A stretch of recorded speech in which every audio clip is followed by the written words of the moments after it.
At dahil sa app na to, madali tayong yayaman. Kaya tuturuan ko kayo kung paano ko naka-withdraw nito. Totoo nga ba siya? O scam lang? So ayan, ito na yung proof na nag-withdraw ako nito. So ayan nga at i-withdraw na natin yung 5,000 dahil ginawa ko na nga yun, tas nanood-nood lang ako at kinlaim ko lang lahat ng reward.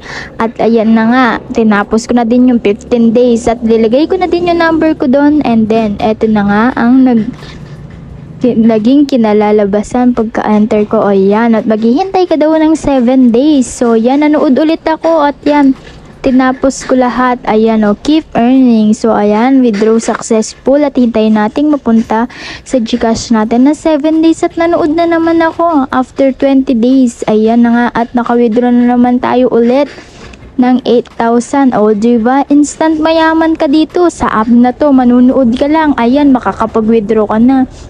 So ayan, in-enter ko na nga yung aking number, tapos ayan, at maghihintay na naman tayo ng 7 days para makarating sa ating GCash. Ayan, ito na nga at wag nyo na itong i-download dahil scam lang siya. 2 weeks na ngayon at wala pa rin dumadating na 5,000 at 8,000 na na-withdraw ko. Puro under review lang sila. Bye-bye!